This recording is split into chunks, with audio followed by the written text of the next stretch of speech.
Well, here we are, Renee. What are we talking about today? Well, we're talking about using consultant time well. If people Oh, out there pay for consultants, and then I yes. don't know that we always use them after we've paid for them. We invest the money, invest into that system, and think we're going to make change, and then stuff happens. So I thought today we could do this from a couple different perspectives, right? For myself, I hire consultants to bring people in to Yep. do some things for me. And you are a consultant, and I am a consultant, and we Yep. go out and do things for others. And we've seen people do it right, and we've seen people do it wrong. So today I thought we could talk some stories about the things that are wrong, but then maybe share about how to do it right, because we've talked in previous podcasts about how follow up and follow through is the biggest key to success for change. So I know when it comes to consulting, that's where a lot of stuff falls apart. But before we get into all of that, kick us off. Where are we at the farm today? I see you're not home again. I'm not home again, this has been I'm on an extended travel between personal travel and then catching up on work travel. It's like 3 weeks that I'm really only home for, I think, a total of 36 hours. So, what is my biggest stress when I go home when I'm traveling? Mowing at the farm, Renee, because as any good farmer, you go and mow it, even though there's really no reason to mow. And what's annoying me is the grass growing up in the driveway. You know, we put on all this rock, have a big, basically parking lot, if you will, to park equipment on, and the weeds grow up. And so I had to go out and spray to Yeah. kill all the weeds growing up in between the rocks. These are the details I obsess about that really have no meaningful purpose whatsoever. But that's what farmers do. Create things during the growing season when they have no control of the weather, all the other things happening around them. Well, if it makes you feel any better, we have a window well that has a tree growing in it pretty much. Well, you And Brent's should on cut that it out same multiple before it week gets too schedule. big. You Well, I know, gotta, but Brent's on the same multiple week travel schedule as you. So this tree's getting bigger and bigger in the window well, and he's not even yeah, supposed to live in the window well, right? And no, I so know. I last week said, "Hey, at some point we've got to get this thing out of this Yep, window well." And he's like, yep, "Yeah, yeah." And it was really, really hot, so that I wasn't the know. right day, but it's just getting bigger. So yeah, Yeah, we didn't even plant it, and we have yeah, problems. I I know. hear what you're Yeah, saying. I hear what yeah. you're saying. All right. So one of the top line of conversation today is this quote. Nonprofit hospitals spend billions on management consultants with no clear effect. We're going to dive into the data when we get there, but there's billions of dollars spent on consulting, and Yeah. sometimes there's absolutely nothing to show for it, or at least they're not measuring it in a way. And we'll talk about that Yep. too, because measurements and use of consultants is also a challenge. But Mhm. so let's kick it off with what are some of the biggest time wasters when you've been consulting with people? Oh my goodness, the list is so long, Renee. I think people, when they hire a consultant, they have good intentions most Yeah, of the time. I mean, I yeah, think people see a problem and they're like, I believe, I think leadership believes they should address the problem. Um, absolutely. but I don't think, and it's funny because we've been discussing this lately in a project we're on of how we'll do it differently next time when it comes Mm, to initial engagement and kind of setting the ground rules. Because I think it's really hard that sometimes somebody hires you to do one thing and then you get there and you realize they've got there's a whole lot of other stuff going on and all that's got to get fixed before we can even have a conversation about what we were hired for. right. And on a future podcast, we're going to talk about the difference when the money goes directly to the consultants or through Yeah. a third party. And Yep. in this case, sometimes that third party thinks they're helping by doing Yeah. X and they didn't understand where your original client was. And I Yep. think in this case, that's a pretty good example. And you're right. Absolutely. But sometimes the consulting, when you come in, can uncover all the other things that need to Right. happen. I think about our time, we still talk about North Dakota, and my first visit there was back in 2011, Right. 2012 now, so a long time ago. And we uncovered so many things that the state didn't even understand were problems, that it's taken Yep. them a whole decade to answer that question about beds and building the new state hospital. We talk about how there's a ribbon coming, going to be next year, but they Yeah. had a whole decade worth of other work that had to Yep. happen. And us coming in as a consultant sort of uncovered this hornet's Yep. nest of what in the world is happening. And so, in their case, they took a step back, but actually went to work and really made a lot of changes necessary. But it took a lot longer. I wasn't going to be the Yep. consultant to finish that job because, shoot, there was a lot of time left and there's been multiple consultants along the way. So when you're a person and you're wanting to hire the consultant, what are you seeing people do wrong out of the chute besides not really having that understanding of where people start out? What else are you seeing that's just sort of wasting your money, wasting your resources, time? Well, I mean, I think so oftentimes people don't know what they're asking for. I mean, so Yep. let's think about the structure of the process of going and finding a consultant. Mm, Is there a clear a statement? We talk about, what do you want this to look like when the consultant is gone? Do you have yeah. a clear picture? And then to ask, do you really want that? Yeah. Because sometimes organizations don't really want to hear what they need to hear. And as a consultant, I pretty much know that from the first meeting we have with someone, right, Renee? I mean, we're pretty Yeah. good at reading people, and we're in the middle of a project right now, and I met with an executive director in leadership yesterday, actually, and we had a pretty frank conversation. And she goes, "This is going to be much harder than I thought." Mm, yeah. Because it's not about the consultant; it's about what are they going to do in their leadership style. That's right. And we've also read into projects where there's sometimes they want us to just confirm what they already want and what they Yeah. already think they know versus Yeah. telling them the truth, right? And we get in trouble as consultants sometimes because we Yeah. tell them what's actually happening when they want us to just confirm. I think about, again, I won't name the state this time, but they wanted us to come and talk about, instead of one hospital doing it in so many quadrants around the state or whatever. And the reality of that situation was they didn't have the workforce or the Yep. population to pull off the other thing. And they were comparing it to a state, a neighboring state, which had, I don't know, 5, 7 times more population. Mhm. But, some stark differences in numbers. Mhm. But we're really not happy that we wouldn't just come in and agree with and rubber stamp their Yep. plan. And so you've got to know from the get go. And I think you and I've gotten smarter about going into places knowing, is this something you really want to fix? Or is this just us coming in to rubber stamp something? Because that doesn't always work. I mean, it's not our style. It is maybe Right. other people's style, Yeah. but not Yeah. us. So you kind of have to match the consultant style with what you're going for there in that space, I would think.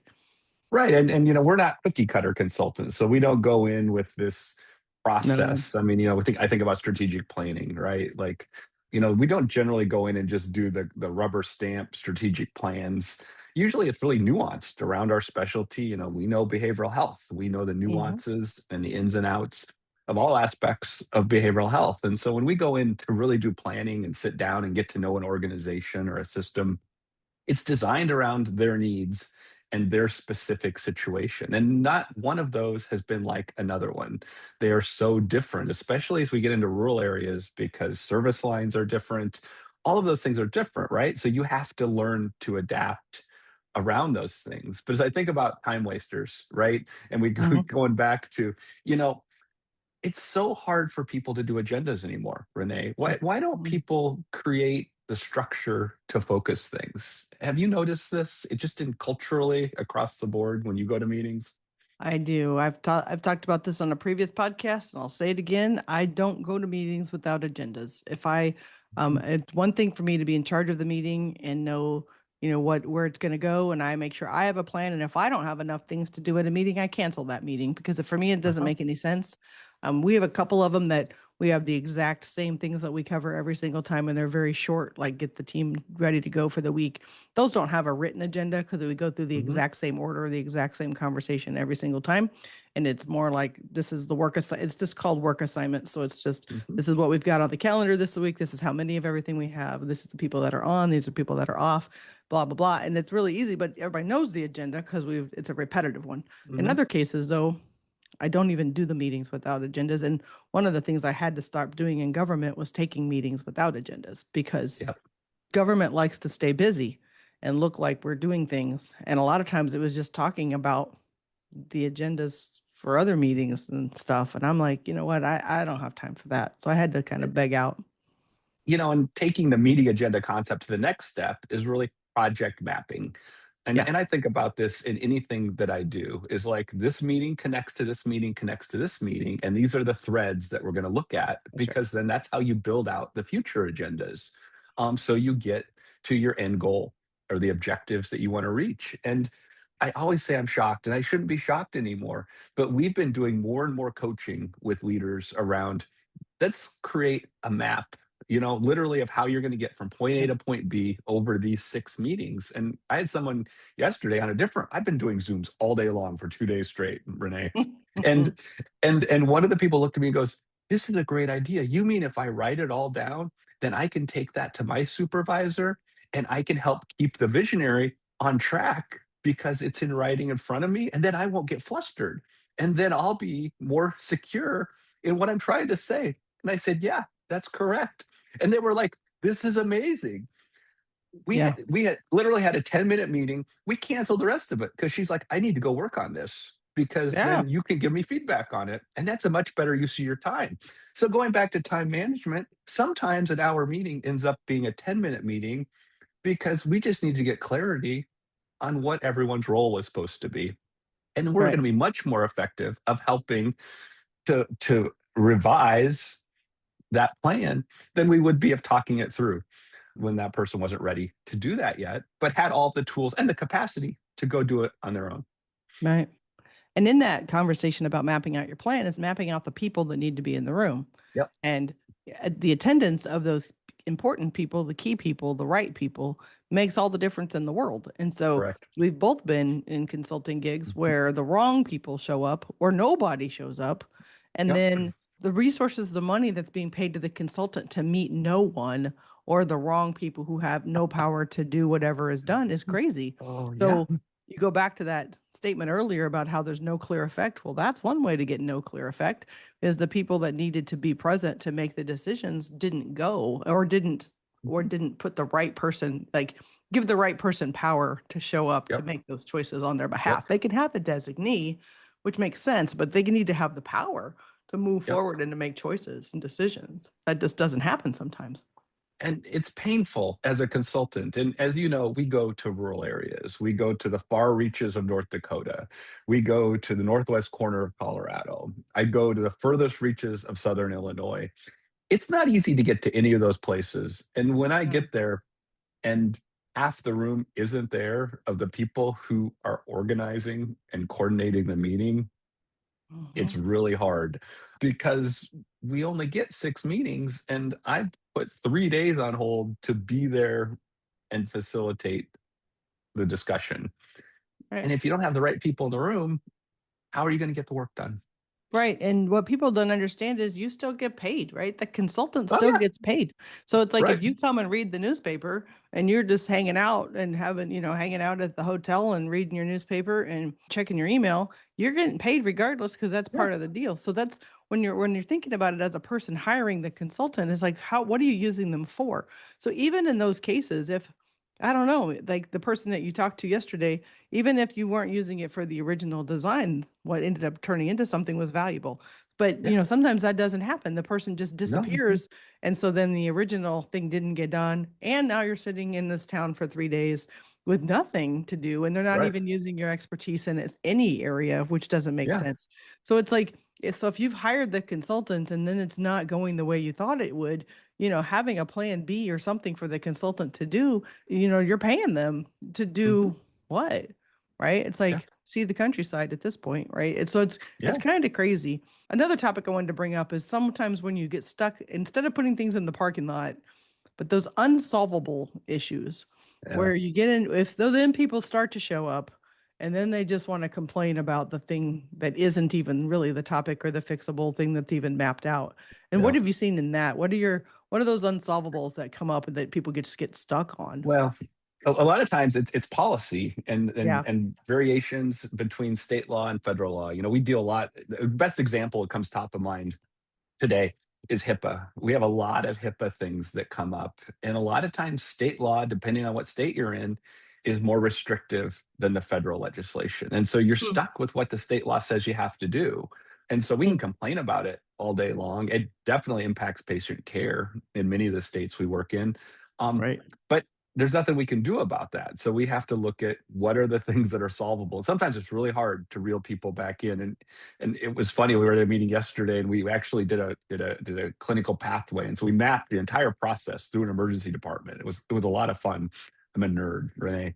And so we literally went through it with all of the ED staff. And like, it's the first time they had seen it like in order. And somebody said, well, wait a minute.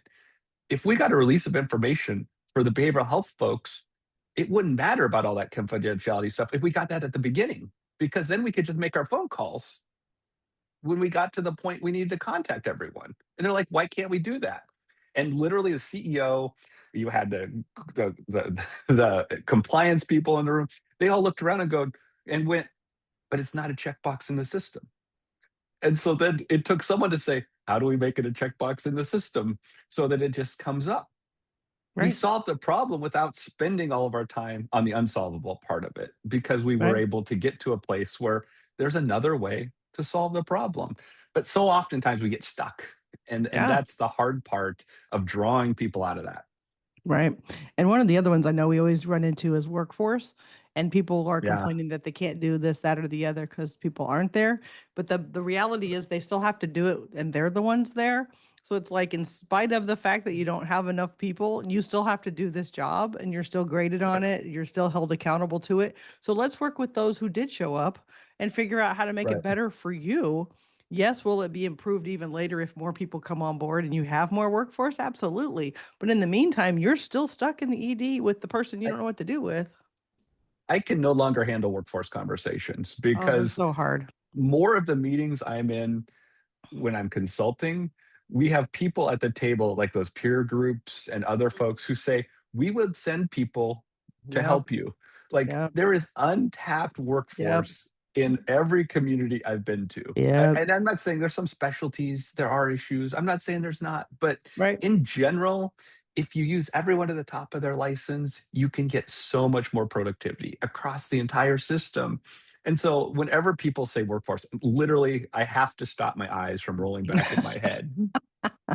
Yep. And the same is true with telehealth, telemedicine. You've come so Yeah, far with so many specialties available at your right. fingertips with contracts that aren't that expensive that you can have. No, So even if you don't have that specialty on site, you can consult.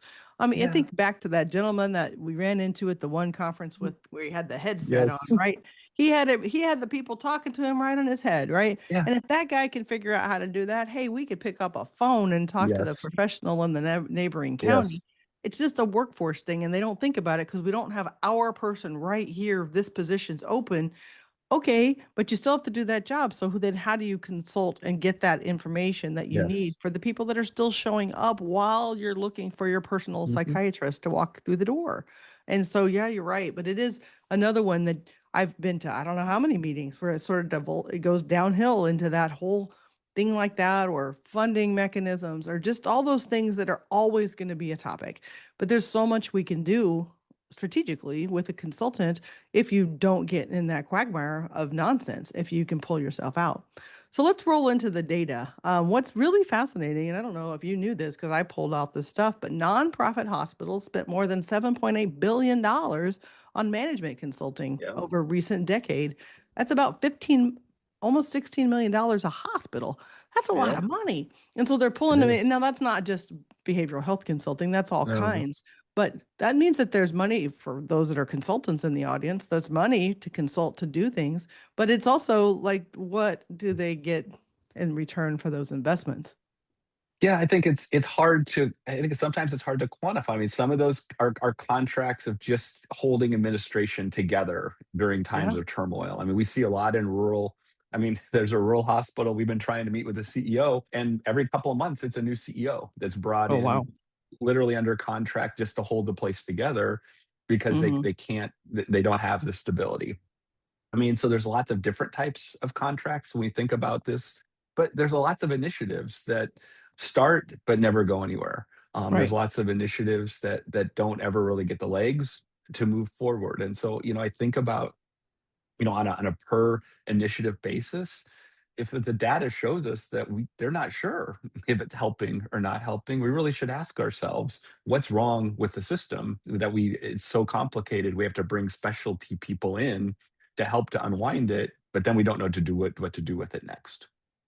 Right. I think about too, one of the pieces that you guys have been working on to help show data and show worth is like building out additional ways to measure. So, I'm thinking about how do you measure collaboration? How do you measure some of the things that maybe you can't measure? Because sometimes hospitals want to measure it in hospital terms and hospital data points that it doesn't necessarily track with what you're trying to do to build those clinical pathways. No. So that's, I know, been a struggle for you guys to figure out how to explain it better. I don't want to talk about data right now. I bet It's not. hard. I mean, we're working right now in behavioral health within hospitals. Hospitals don't know how to measure it, especially No. small hospitals, because it's never been something. We went through a process yesterday with a hospital, and I said we're going to find data points we can measure as we go through this clinical pathway. It was painful because they're like, we don't measure that. We don't measure that. We should measure that. It's all the way through the process. People are like, oh, that'd be great to know. But it was always this anecdotal, well, I don't know if we've had very many of those in the last month. Or we review people every day. I'm like, okay, well, how many of those people have been there multiple times? Well, we just know because we know everybody that comes through. And it's different in small hospitals and different things because it's a small community, but it's really hard because I think sometimes we think data is utilized at a much higher level than it really is because we read all these articles. The reality is there isn't as much data in the system sometimes than we assume that there is. And that's really hard. Right. Well, and looking at just in this space here where it says that they can't tell if it's, if there's no clear effect, that means we don't even know for sure what we're measuring. And we don't Right. know for Exactly. sure, what are we measuring? What are we looking for? And so when you're out there and you're thinking about bringing somebody in from that perspective, and if you're a group that needs tangible, measurable data, you've got to figure that piece out before you bring them in. Like, what are you going to measure? What do you hope to change? So some of the things that can change in this space, and it may not be what people are thinking, but like workforce retention and not losing jobs and job satisfaction and people, wanting to staying in their job and maybe not calling in sick as often or all those kind of things. You can tie with the work you do in the culture that you're building into those things. But if you're not thinking about that from the beginning and you're thinking you're just going to measure something else, you may not have an understanding. You just brought up a great point of how people misuse consultants. We ask people for data all the time. We rarely get it. Yeah. And we could really help people better understand their data. And I don't know if it's because people are scared to show like it's theirs and so they hang on to it, like I'm not going to share my stuff with you, or if it's embarrassment that, well, we don't have good data or they're not sure about their data, so they don't feel like confident enough to share it with us. Like we're not trying to steal anybody's data. We just want to help them understand the data that they have or better understand what the issue is using data. But we find it's a real struggle to get people to share information with us. People will tell us in a meeting, "Oh, we've got some data on that." We're like, "Oh, great. Would you send that to us? We'd love to use that or make that part of the process." And then we never ever get it. Yeah, I'd love to tell you that's different where I work, but I have to like pull out the code book and say the law says I can have Yeah, that. So it's like the law says I actually can have that. So I need that, right. please. Because So they're why do like, we we have don't to understand why you need access to blah So blah why do we blah. have to Because threaten to break arms and legs to get data? Like this could help everyone across the entire system be more efficient if we just could share some simple. This isn't, and we're not talking about detailed data. We're talking about very right, basic information right, that we could start to measure and better understand and right, validate to separate out fact from our feelings. We get all this feeling. I feel like we see this many people. Well, how many people did you actually see? Like, just tell me how many people walked in the door. Do you have a number for that? And that right, we should. Well, I know you should, but can you bring it to a meeting so we can look at it? And then maybe right. put it on a graph and then maybe use it in our decision making process. Right. And you think about other pieces that are impacted in the behavioral health conversation is wait time in the emergency department, right? How long Yeah. is somebody waiting? How long was somebody maybe turned away? Or how long did it take to get that follow-up appointment after they left? There's real pieces of And information you can gather to show it's making an improvement. And those aren't simple questions, right? And when we say waiting, does that mean from the time of registration to the time that they're admitted or from the time that transportation picks them up and takes them to the next stop? There's varying levels of waiting. And Yep. I have folks who can't tell me what waiting is. Like, what is the definition? I've got the whole patient experience mapped out. You show me with brackets on this piece of paper what waiting is defined as. Yeah. And I have a room full of silence. Yeah. When you look at like put the big W by your bracket of where all along this pathway people can wait. And so when Yeah, people are complaining about the wait time, it's after every right, single one of these things. It's not right, just wait overall. It took right, this long to register because I was 12th in line. Then I right. registered and then it took this long to get behind the curtain. And then it Or took this long for the nurse to come in and it right. just kept rolling. Or alternatively, it's not even an issue because then we realized that it was one time in Yeah. 2006 that someone had to wait. Yeah. And actually, the system isn't broken because Yeah. unless we're measuring it and you can show me it's a problem, it's not a Mhm. problem. And so, if we're called in to deal with Yeah. wait times in EDs, and then no one can tell me what a wait time is or a report that shows average wait times, then what are we solving? Like, that's the whole project. And Right. so, is that a good use of everyone's time for 6 months? I'm not sure. But like you said, at the end of the day, we get paid, but are we making the impact we could? Right. I think about some of the EDs we've been to that were empty, right? The wait time's Yeah, going to be somebody got to wake up and show up and put clothes on to get to right, the building, right? That's the wait time because the right, buildings are right. empty. So it's like there's a whole different variety of what are we talking about wait time? And then in some other hospitals, it's standing room only, and the wait time is people are packed wall to wall. I, There's no open beds. And so if you don't know what you're discussing, it's a whole different ball of I wax. just, I just had that vision of a dust cover over everything, including the Oh, computers. you remember? I was there. I was on the tour. My I one and know. only time I got to tour the emergency department with all the emergency equipment that was empty during a Yeah. business day. And they're like, "Would you like to see our state of the art emergency department?" Why not? Okay. Let Only me other find time the I've light ever seen. switch. Let me find the light switch so you can Right. see it. The only other time I'd Oh, ever been in a state of the art emergency department was when I was in emergency, and I can't say that I was really looking around. oh, So it was kind that's of nice great. to get it on that day. But yeah, that wait time was zero. You had nobody Yeah. there. So are there any other stories that we want to just kind of pop into mind? I think about, from a consultant's point of view of let's talk about now better uses of time. So we've talked about like an agenda is really important. Mapping out the program and where you're headed is really important. Mhm, One of the pieces I wanted to add to that on your map, and you were mentioning this earlier, is the follow through piece. If you know at a meeting what people are supposed to be doing between meetings and you have it written down and that's how you start the next meeting, it actually helps your map move along. And we mhm. skip that a lot. We give out that information like, oh, yeah, please send us that data and we'll incorporate it in the next meeting. Nothing happens. So then there's no accountability to the next person at the beginning of the next meeting. And if you were banking on that information coming in and that's what your next meeting was about, now you've derailed the next meeting because nobody Yeah. had the data in the between. So that piece of that connection between what was assigned at this one, what needs to happen in the middle to begin the next one, if you can build that in and map it out, it really does make your consulting time valuable. Absolutely. It's that ongoing engagement piece. And so it's not just upfront engagement, but engaging everyone who needs to be there all along the way. It's essential. And I think the other key element is, and I don't see this a lot, is in every meeting, we show where we're at in the process. So we actually have a calendar, a map, like a timeline that we put up on the screen every single meeting and say, this is where we are today, and this is where we're going. And you only have this many meetings left to reach our goal, or you're only stuck coming here for this many more days, however you want to interpret that. But I think it's really important that we should be doing that in everything that we do. I think about strategic plans, I think about quarterly plans, quarterly goals that people have. You should visually be seeing that all the time, right? Because whether it's just a single project or you're thinking about a multidisciplinary team coming together, everyone has goals they're working toward, whether it's quarterly goals, yearly goals, hitting a 3-year metric. If you're not visually looking at that and tracking it, it's not going to happen. Yeah.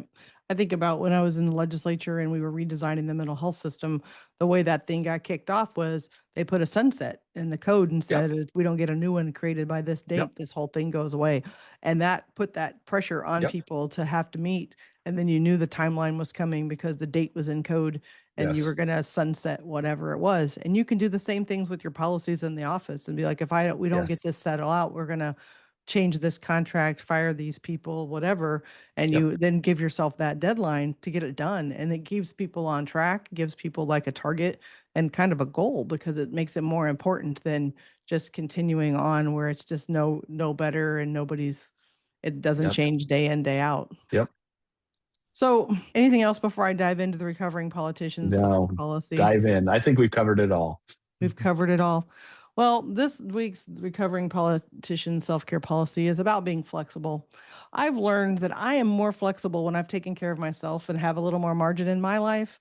Um, I know that you guys are the same way when you're out traveling. If you've been gone for so long, flexibility is one of the top things to go. It's easier to get more irritated because when you're not, you haven't had that margin in life. And so if I'm living on the edge, I don't have time for people's nonsense and meetings get shorter. I get more abrupt. I'm just not into it. And so for me, flexibility just makes the world go round and it keeps me from being less, generally less stressed if I'm more flexible.